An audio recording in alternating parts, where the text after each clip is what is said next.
ओम शांति। आइए आज जानते हैं सीता जी का हरण किस कारण से हुआ था।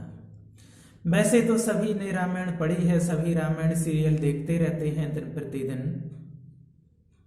लेकिन विचार कीजिए कि सीता जी का हरण किस कारण से हुआ था और क्यों हुआ था। कहा जाता है सीता जी ने मांगा था सोने का हिरण और मिल गई थी सोने की लंका, लेकिन फिर भी संतुष्ट नहीं। सीता जी का हरण किस कारण से हुआ था? सोने के कारण। सभी ने देखा है सोने के कारण। सीता जी के सामने जब एक सोने का मृग आया तो उससे मोह हो गया और सोने के मृग के कारण अपने से प्रभु को दूर कर दिया, अपने से भगवान को दूर कर दिया। तो सबसे पहले तो अपने आप से अपने स्वामी को दूर कर दिया, अपने नाथ को सीता जी ने दूर कर दिया अपने से। तो वो चले गए किस लिए? सोने के लिए, सोने के मृग के लिए। सबसे पहले उनको दूर किया, दूसरा फिर अपना लक्ष्य भी वो भूल गई और उनके साथ उनकी रक्षा के लिए उनके साथ लक्ष्मण जी थे, तो लक्ष्मण जी को यानी कि अपने लक्ष्य को भी भूल गई, अपने लक्ष्य को भी भूल गई और लक्ष्मण जी को दूर कर दिया।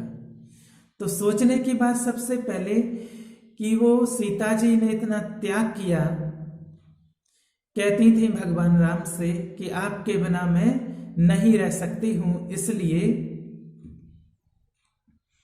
उनके साथ उनका साथ देने के लिए वनवास चली आई, अयोध्या का सब राजपाट त्याग करके उनके साथ वनवास चली आई। वनवास में आकर के और ये भूल गई कि मैं भगवान को अपने से दूर कर रही हूं और अपने लक्ष्य को भी भूल गई कि मैं क्या लक्ष्य लेकर के आई थी भगवान की सेवा के लिए, वो लक्ष्य भी भूल गई, अर्थात लक्ष्मण जी को भी दूर कर दिया।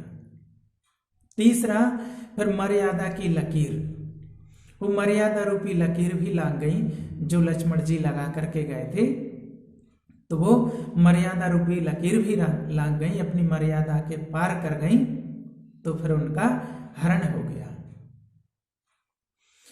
तो सोचो हरण हो गया। जब रावण सीता जी को उठा करके लंका ले जा रहा था तो उसी टाइम पर सीता जी ने अपनी चूड़ामणि निकाली। पहले सोचिए कि सीता जी ने भगवान को दूर किस लिए किया? सोने के लिए, सोने के मृग के लिए। सोने के मृग के कारण भगवान को दूर कर दिया कि मुझे सोने का मृग चाहिए। अब अपने हाथ से अपनी सोने की चूड़ामणि निकाल करके और नीचे फेंक रही हैं, नीचे फेंक रही हैं और वो चूड़ामणि वहां पर पर्वत पर गिरी जहां पर सुग्रीव अपनी सेना के साथ कुछ सैनिकों के साथ बैठे हुए थे, हनुमान जी थे, वहां पर वो चूड़ामणि गिरी और सुग्रीव ने उस चूड़ामणि को रख लिया। तो सीता जी ने जिस कारण से भगवान को दूर किया, सोने के कारण, और वही सोने का जब त्याग किया तब भगवान के पास उनकी सुध पहुंची, उनकी खबर मिली कि सीता कहाँ गई है ना। तो कहने का भाव कि हम आज मोह माया किसी ना किसी कारण में आकर के और हम भगवान से दूर हो जाते हैं। अगर भगवान को वास्तव में पाना है तो हमें उन्हीं चीजों का त्याग करना होता है, उन्हीं चीजों से दूर रहना पड़ता है, तब हम भगवान को प्राप्त कर पाते हैं, तब हम भगवान को पा सकते हैं। क्योंकि इस संसार के जंजाल में अगर उलझे रहेंगे तो प्रभु तक नहीं पहुंच पाएंगे। सीता जी ने भगवान को दूर किया था सोने के मृग के कारण, सोने के कारण, और जब भगवान को पाना था, भगवान तक सुध पहुंचानी थी, तो उसी सोने का त्याग किया, उसी सोने का त्याग किया जिस सोने के पीछे भगवान को दूर किया था, उस सोने का त्याग किया, तब भगवान से उनकी सुध मिल पाई, उनकी खबर मिल पाई, तब भगवान से वो मिल पाई। अपनी चूड़ामणि निकाल करके फेंकी सोने की, तब भगवान से सुध मिल करके और वो उनकी खबर मिल पाई। इसलिए कहा जाता है कि हम अपने लक्ष्य को भूल जाते हैं, संसार में आकर के अपनी मर्यादाओं को तोड़ देते हैं और माया रूपी जंजाल में फंसे रहते हैं और भगवान से दूर हो जाते हैं।